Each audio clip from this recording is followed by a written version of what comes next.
and welcome. This morning, our presentation is called Considerations for Designing and Implementing Educational Robotics Instruction in K-12 Contexts. And we have Dr. Jie Bong from Concordia University, and we also have Anne-Louise Davidson, also from Concordia University, and Demetrius Rice from Florida State University, who are presenting today. Welcome.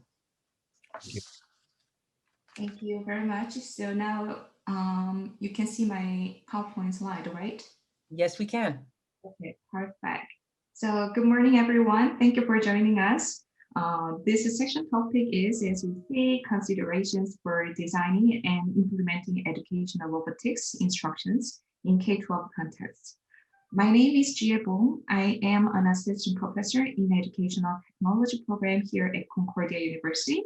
And I have my dear two colleagues, Dr. Anne-Louise Davidson. She has multiple titles.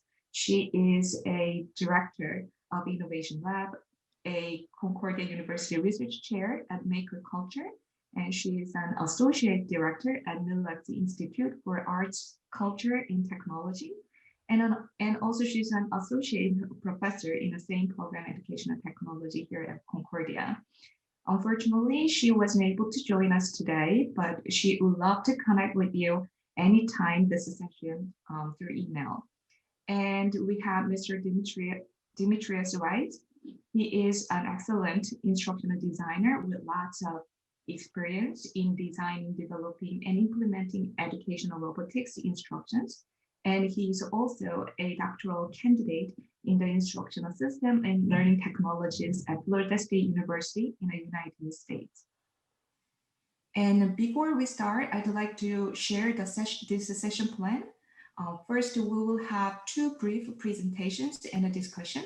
The first presentation is about the summary of literature review on the approaches to integrate robotics to the lessons to cultivate technological and STEM-related interest and competencies for K-12 students. The second presentation, Demetrius Rice will share two cases of designing and facilitating the robotics project-based learning in a K-12 environment. And then he will discuss the project-based learning implementation challenges. And next, Demetrius will lead the workshop, the Edison demo, and a Scratch application activity. At the end, I will discuss the pedagogical considerations for designing and implementing educational robotics. And then we will have the question and answer time. So now I will present the summary of literature review on approaches to integrate robotics to the lessons to cultivate technological and STEM-related interests and competencies for K-12 students. So I think I can start with a quick introduction. Canada and United States and many other countries have been initiating ambitious projects to keep competitive in a global economy now and in a future. For example, Canada has the project, the Canada 2067 and the Digital Action Plan for Education and Higher Education. So these projects came after identifying gaps between the essential work skills required to work in a digital economy and the challenges of the current education systems.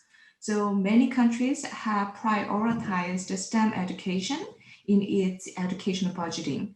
So now we can see the literature growing especially in the STEM education, and robotics is one of the topics there. So robotics is most often used in two different ways, as a learning tool and as a learning object. As a learning tool, robotics has been used for teaching and learning other subjects. And as a learning object, robotics is an appropriate vehicle for students to learn concepts or subjects and skills. For example, thinking skills, science process skills, and social skills. As an example, young students can participate in designing and engineering processes as creators of simple robotics and foster initiative, playful learning, authentic adaptation, and interdependence. Here we summarize the studies using the term robotics as a learning object. Educational robotics is not just robotics. It means a collection of activities, educational programs, technology platforms, educational resources, and pedagogical learning theories. Researchers have reported many different approaches to integrate robotics to the lessons in K-12 context. The popular goals are about understanding of concepts, for example, programming and sensors, and performance like robotics product and change of attitude, for example, STEM motivation, self-efficacy, and it is about skills development, such as problem solving, computational thinking, science literacy, and design thinking and creativity.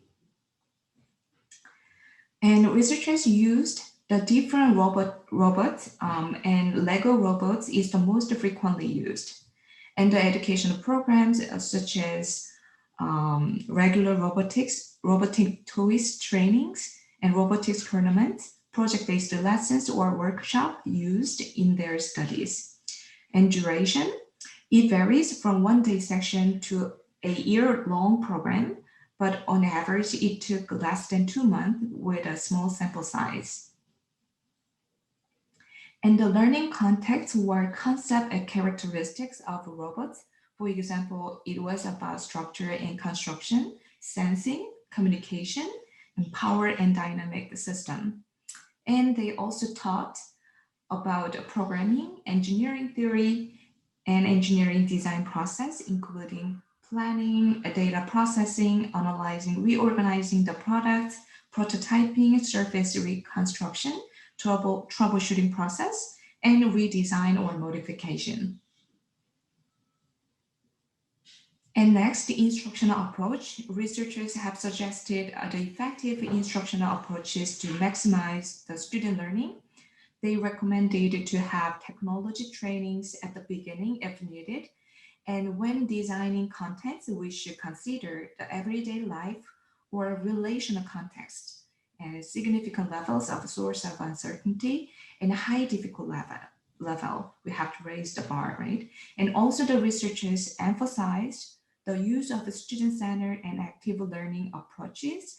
For example, hands-on experience, collaborative activity, multiple learning paths to address the different students' needs, and having formal time to reflect on an introduction of and responses to uncertainty. And they suggest to use storytelling and exhibitions rather than competitions in robotics workshop. And the studies also used discovery learning, problem-based learning, pair learning, project-based learning, and reverse engineering. Reverse engineering, it is about disassemble and analyze and then assemble. And next, Dimitrios Rice will share the real-world examples of the approaches to integrate robotics to the lessons. All right, thank you, GA. So I have a couple of cases that I'll present here, starting with the informal case. And the way we are operationalizing informal is things like camps, exhibits, and workshops. So this particular case is an exhibit from a STEM day that we held right here at Florida State University for some middle school students and teachers. And there's music to this, but I'm gonna mute it and just kind of narrate what's happening over the video. So we invited some middle school students to come here to our campus to participate in a variety of different STEM related activities. And we facilitated a robotics exhibit that had 2 activities. And so the first activity we call the Clawbot exercise or challenge is where 2 students work together, as you can see here, to operate this robot. One student controls moving the robot and the other student controls the armature in order to pick up a target and place it in the goal. And this is facilitating communication. So the robot is just a tool to facilitate something else. The second activity is about autonomous robotics. And so with this particular task, what we have is a robot program to perform a specific task autonomously. And the students actually drive a second robot to try to perform that same task quicker than the autonomous robot. So both of these activities were designed as standalone activities that can be used for motivation or an introduction into a formal lesson. And so for my second case, this is a formal setting. So this is in a scheduled class. This is part of the course. The course that they were taking was called Engineering Design Course.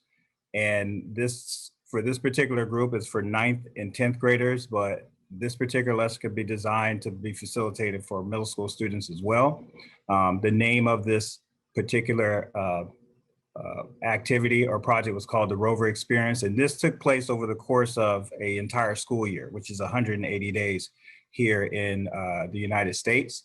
And we divided the video when we get to the lesson, you'll see we divided up into 4 phases. So each phase represents a quarter of the school year. So beginning in the first quarter, what we like to do is, like, the first 3 quarters, are basically them acquiring skills, success skills, and technical skills. So in this first quarter, or first phase that we call it, the first thing is getting them comfortable with presenting, because by the end of the year, they're going to have to make a presentation in front of external audience. So most of them are not comfortable with presenting, but it's a skill that they can build up. So this is their very first presentation that's being done amongst their peers. And you can see it's kind of awkward for them getting up in front of a group, but each phase, they'll make a presentation and you'll see them get better at it along the way.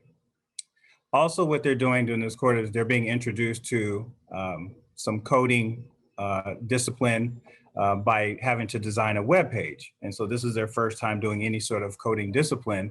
And, the first time is always a little bit challenging for them. It requires for them to build a tolerance of patience.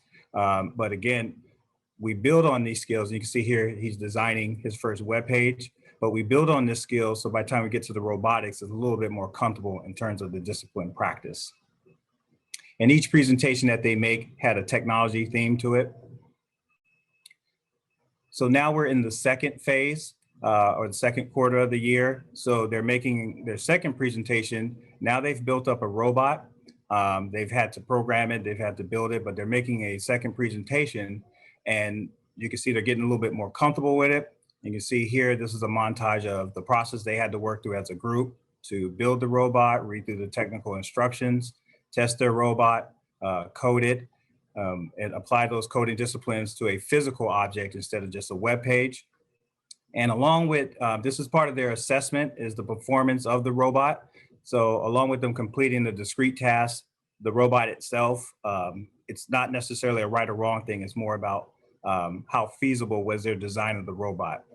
Even though they start with the same sort of base model, each of them kind of did some custom work to their robot to make it a little unique toward their team.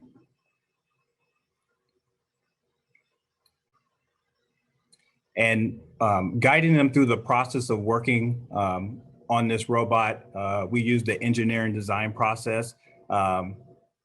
Some programs use design thinking process, but they're very similar in terms of the systematic process that they work through. So in the third quarter, this is the final assessment here. And after we wrap up this session, then we move into the third phase of the year.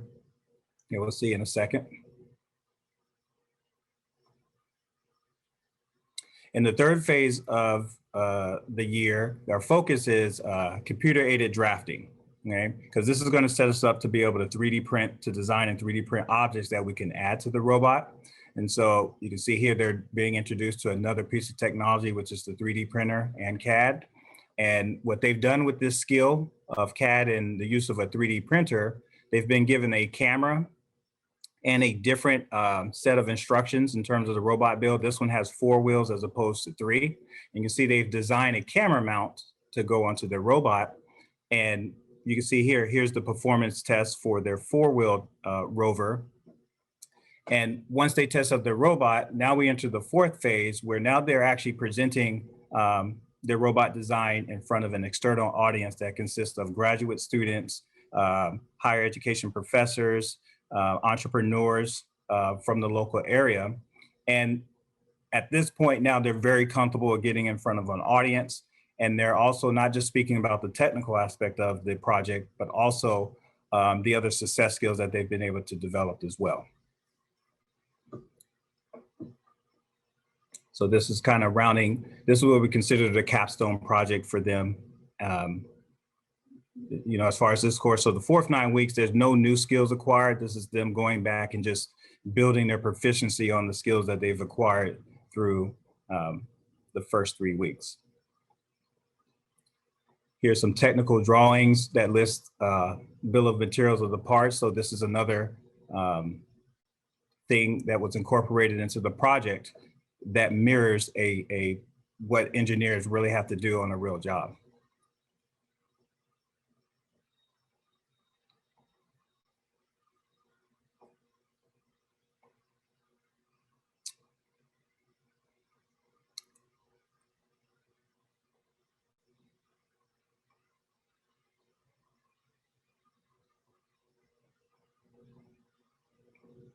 And again, this particular project was conducted with 9th and 10th graders, but the same process could be adapted for middle school students as well.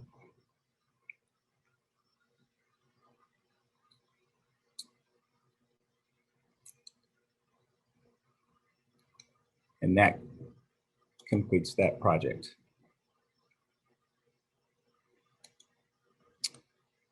All right, so GA, do you want to share the screen and go to the slide for the challenges? All right, all right. So the constructive nature of project-based learning makes it difficult to have one singular definition or set of practices for it. So, and then when you add in robots, it makes things a little bit more complicated. But from our experience with working with robots in both the formal and informal context, we've kind of listed out the different challenges, implementation challenges, and we've put them in categories. In this particular case, we use contextual, cultural, and technological. In the literature, sometimes they may create a different set of categories, but the challenges are very similar. We just chose to organize it in this manner. And then we further distinguish these challenges into a formal category and informal. And just as a reminder, when we say formal, we're talking about a scheduled class, just like the second case that I showed you here. And informal is anything like workshops, camps, or exhibits, like the first case that I just discussed. So in the interest of time, I'll just kind of, briefly touch on what each of these cells are. And each of you will have an opportunity to go back and review the table on your own for more detail if you want to. But starting with the contextual challenges and working our way across, for the formal setting, what you tend to see a lot is the most difficult thing is the space, adequate space to conduct things. So if you saw with the robotics, that actually was 2 different rooms. One room we had specifically designed for robotics, but we had to make sure that all the tables and everything in there was on wheels. So it allowed us to move things around quickly in order to be able to test out our robots and then move it back into space to make presentations. Usually schools aren't set up like that, so that kind of presents a challenge. And then they're also under curriculum mandates. As you know, most teachers have a very strict pacing guide that they may have to follow. Of course, there's always the standardized test that comes at the end of the year. So they have to make all of this work together. In the informal setting, it's usually like when they're trying to develop camps or any sort of workshops, there's so much material out there, so many different types of robotic platforms, so many different types of kits. So even if you have funding, sometimes selecting which materials to use is the big challenge that people face in an informal setting. And then obviously, being able to facilitate, robotics is something that's not fairly common to teachers because it's not part of their formal training. But no matter whether you're in the formal or informal setting, any sort of administrative support and school-wide implementation, especially in the formal setting, does make these type of activities a lot more effective. Moving down to the cultural challenges, in the formal setting, trying to make robotics relevance to the local context is usually a very difficult task. So the case 2 that I showed you in the scheduled class that we had there, that was in a very rural area, and farming is a big key part of their environment. And so when we're talking about robotics, we're talking about it in terms of how robotics can be used to support the farming operations that take place in their city. So if you're in a inner city, you might have to adjust that. But usually, if there's no connection between a local context, it's kind of difficult for students to wrap their mind around robotics. And when it comes to informal, the access to the key thing is access to open source materials. So there's a lot of things. Robotics can get very expensive, but nowadays there are a lot of things that are available for free, but you do have to search for it. And then there's always the question of which, if I buy a cheaper kit or something that's free, is this going to be as effective as something that's more expensive? And the question is yes. The focus is, what are your objectives, for the robotics? And once you focus on your objectives, cheap kit versus expensive kit, that just depends on what budget that you're working with. So moving down to the formal, for the technological challenges, one of the biggest things I know as an instructional designer working with teachers that I come across is teachers having the confidence and the competence to be able to deal with robotics. Because again, it's definitely not part of their formal training as a pre-service educator. And it's probably not something that they participated in professional development while they were a teacher. So overcoming that challenge is probably the biggest part. But then also making sure that the robotics is essential to the goals and objectives of the activity. So as Dr. Bong spoke about earlier, usually what I like to start with is, the robotics going to be used as a tool, or is it going to be used as an object, or both? These are things that we have to establish first before we start building some sort of lessons or projects around. In the informal setting, very similar to the formal, is that, again, the confidence about being able to program. Some people feel that they have to have a major in computer science to be able to program robotics, but technology has evolved now to where it's very accessible to those that have limited to no experience to be able to start programming and then work your way up to the more complex text language type of coding. And again, which kits do I choose? There's so many things out here. And so being able to select the kit, that's usually a challenge that teachers face, or that's a challenge in K through 12, even if you're doing some sort of activity after school or in a workshop. So, and the thing that supports both formal and informal the most would be having some sort of examples. The videos that I showed you today could be used as a tool for other people to kind of determine, how should I structure my robotics activity, sharing different tips, different samples. A lot of the materials that I've created, I make them available to other educators for free.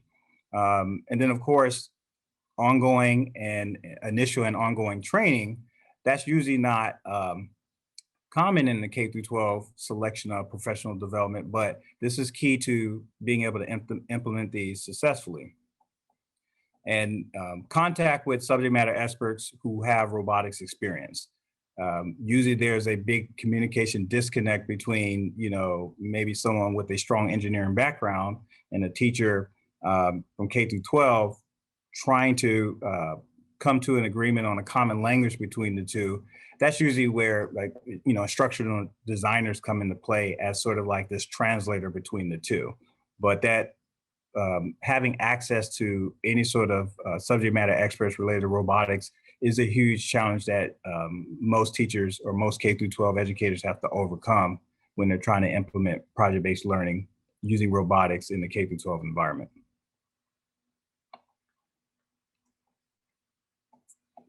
All right, so I have a few a demonstration that I would like to show you. And the first one is an example of a very simple robot that's accessible. When we talk about cheap kits versus expensive kits, this is probably the most, the least expensive kit that you can probably buy on the market in terms of robotics.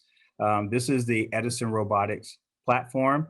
And you can see here that it's just a simple cased in motor controller there's 2 motors inside of here. And you can't add any sensors to it, but the idea is just to introduce those who have limited or no coding experience to robotics. And what I will share with you is some code for this robot. Let me turn this on real quick.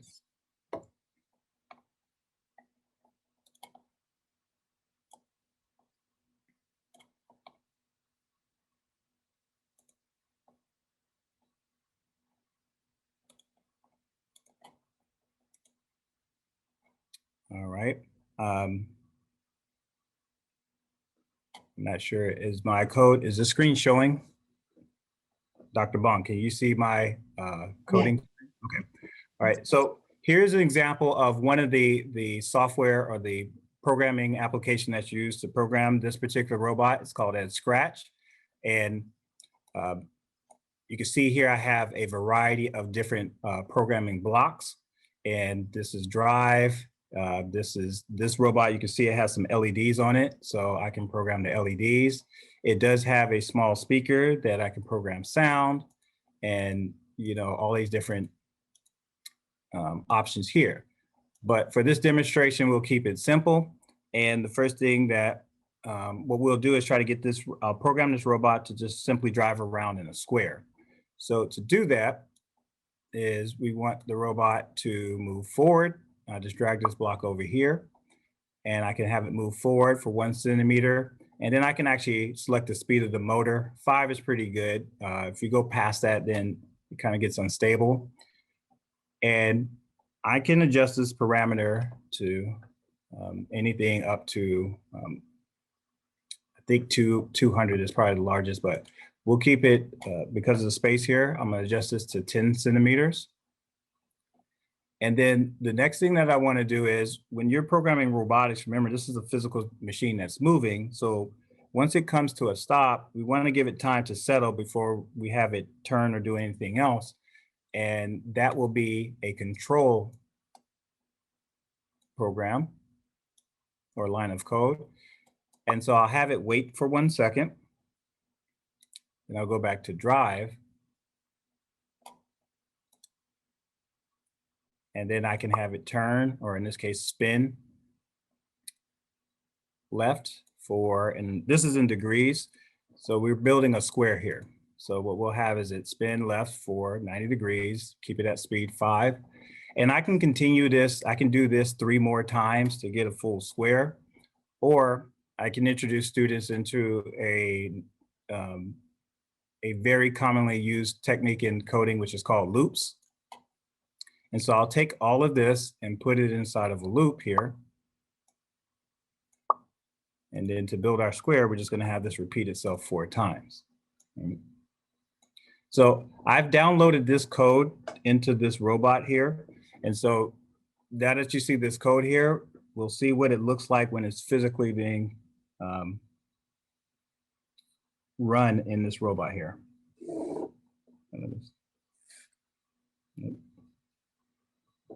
Give it some room, make sure you have some room here.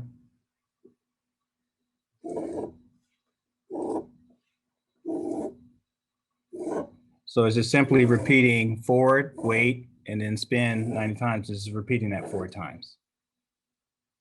All right. Just one more time.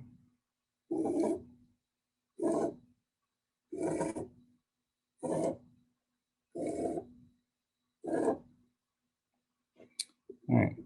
So this, again, the idea, before we get into more complex level of either programming or robotics where we're adding extra sensors, this is the way to make it accessible and overcome that challenge, the challenges that we talked about earlier as far as teacher confidence and competence, cheap kit versus expensive kit. this is a solution to both those type of challenges there.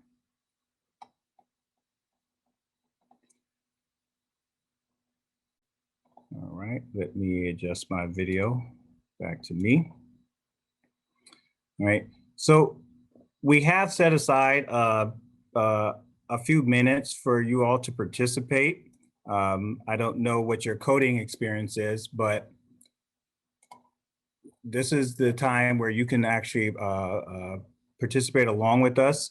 And if you have access to a second screen or are able to go to a website right now, this is scratch.mit.edu. You can actually put this in the chat here.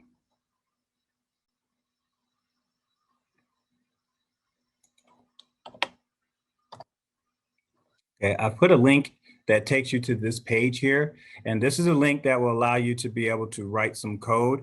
Now, we're just going to run our code virtually.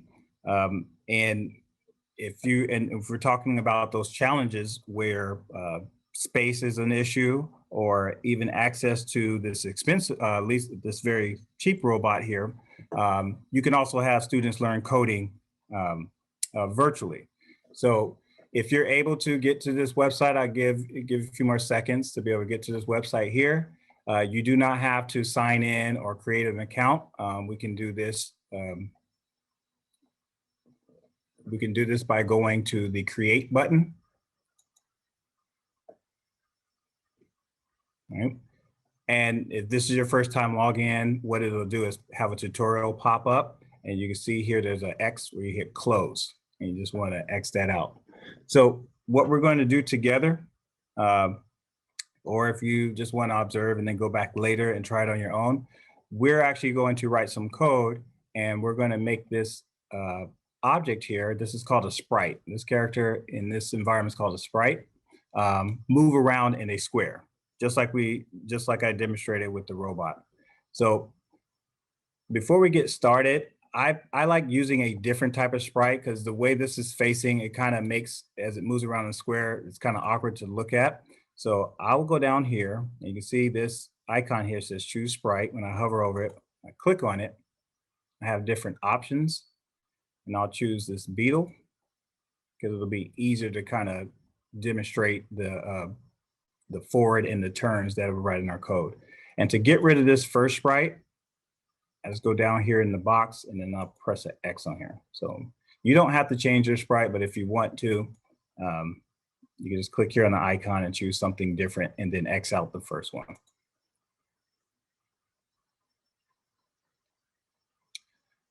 So in our, this particular software is what I'll kind of go back and forth between the Edge Scratch that we use for the robot and this one. Edge Scratch, what we use for the robot, was actually built on this software here called Scratch, or this application. This came first before Edge Scratch. But you can, just to kind of go back and recall your memory, this is what our code looked like to make this robot move around in a square, and you'll see the similarities for making this virtual item sprite here move around in the square. So the first thing I need is something to make it start. And in this application, the green flag is what makes it start. So I actually have to go over here to control, or excuse me, events, and I'll have to drag over this. So this is the same thing as this particular start button here, or start block there. So instead of a drive category, because we're not programming a robot, we have motion. And so when I click motion, you'll see I have blocks that are related to making my object move. And first thing I'm going to do is drag over, move 10 steps. So just to kind of test this out, I can go over here and click the green flag. And you can see my object, every time I click it, it moves 10 steps. It's not very noticeable. So for the purposes of this demonstration, I'll go over here and I'm going to change this to 100 steps. So now it's much more noticeable. And I can left click on this and just drag it back to any coordinate points I want to. Right. So it's moving forward. So in keeping in line with good robotics programming practice, before we add a turn block, we're going to go down here to control. And just like we did with the robotics, we're going to add a wait block. Now we'll go back to motion. And then we'll add turn left. Notice that there's no power associated with this, like you see here in our robotics. This is a virtual object here, so there's no power, but I can still change the coordinates, the parameters in terms of degrees. So I have it move forward, wait a second, and then it's going to turn 90 degrees. And so what do you think the next block should be here?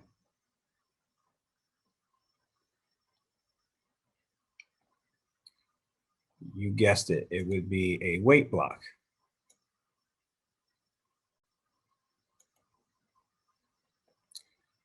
So now, as you can, if I go back and compare to what I did with the robotics, I have it moving forward, waiting, and then turn. Actually, I just realized I should have put another wait for 1 second here. So I can repeat all of this here 3 more times, or again, I can introduce students to the more efficient way of coding, which is to use loops. And I'll take all of this, stick it inside of here. And because we just want 1 square, I can change the number of repeats to just 4.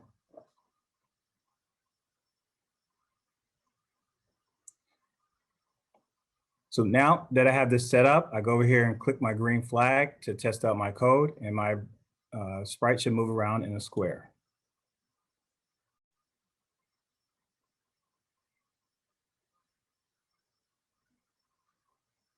All right. And one thing I want to point out, if you decide to explore this on your own later on, down here, and you can see over here in the set of different types of blocks that you have here, there's a button where you can actually add extensions to it.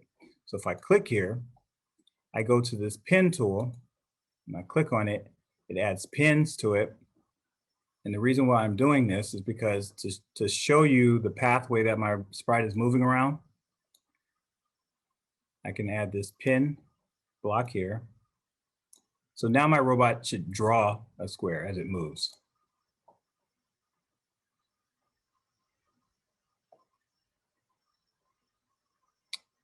So here you have visual confirmation that my robot actually completed a square here.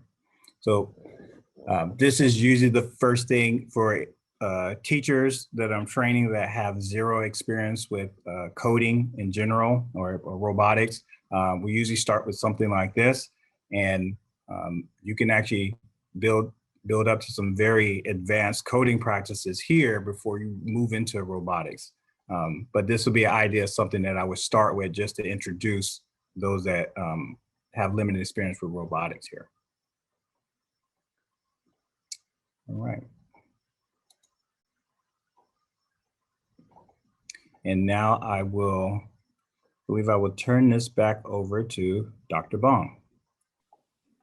Okay, thank you, Demetrius. All right, then next, discussion. So yeah, now I will talk about the pedagogical considerations for designing and implementing educational robotics. So what is a robot? A robot is a concrete object, piece of hardware that has a processor that can receive add-ons to move and to sense its environment, and can be programmed to accomplish a task or do work with a series of actions. So educational robots, as I mentioned at the beginning, it is a learning tool and or learning object. Using the robotics, we can help our students to learn concepts or subjects like robotics content knowledge, and skills like thinking skills, science process skills, including problem solving, computational thinking, and design thinking. We can also help them to build their social skills like teamwork and communication. But simply using robotics does not guarantee these all desired outcomes. So as Dimitrios discussed, the contextual, cultural, and technological challenges in practice, educators, teachers have to carefully design learning experience using robotics, considering many situational and personal factors. So now let's talk about the pedagogical consideration for designing and facilitating educational robotics. So as we know, we should provide hands-on experience to help students understand theoretical concepts. And reverse engineering activities can do offer hands-on experiences, unlike the other approach that assumes students starting from scratch until the whole project completion. This reverse engineering approach does not start from scratch, but from a completed product or works, so that students can research on the existing product and then reconstruct it or optimize it, and then finally arrive at the level of micro innovation. For example, first students use the product and do engineering analysis, and then do decompose and restore the product, and then redesign it. And they can do prototyping or re-engineering, and then they can do the evaluation and reflection, aiming at promoting deep learning. And next, open-ended and extended inquiry. It is argued that affordances of the robotics environment coupled with a pedagogical approach emphasizing open-ended and extended inquiry, they prompt the utilization of science literacy-based thinking and science process thinking, and leads to increased systems understanding. And there have been efforts to integrate educational robotics to develop students' creative behavior. Both standard creativity techniques, for example, problem solving activities and analogical thinking activities, and techniques that are personal value to them, like authentic tasks, real world problems, producing real world products. They are useful to develop creative behaviors. And the researchers found that K-12 students who successfully completed the robotics sessions using open-ended and authentic tasks, they still had difficulty explaining the reasons underpinning the technical choices for making their robots fast or powerful. So they suggested to use the guided inquiry instructional approach, especially during the early stage. Also, they recommended to provide teacher guidance during the whole robotics course. As we discussed earlier, collaborative learning and group project-based learning would be very useful, but not all the students are ready to learn in the expected ways. So we should consider how to help our students manage peer interactions and cope with conflicts and communicate and coordinate with others. Still, we often see that the free rider issues and diffusion of responsibilities, so they could happen. And we should provide a considerable number of sessions to fully develop our students' knowledge and skills. The robotics summer camp and workshops are definitely useful, but students need more sessions to revisit the concepts and they learned and apply what they learned to other projects. And of course, timely and good quality feedback is of course very useful. And we should also use student-centered teaching approaches such as active learning and collaborative learning to facilitate our students' deep learning. So here is our conclusion. We made this conclusion based on the literature review, the real-world cases Dimitrios shared with us, and our reflection.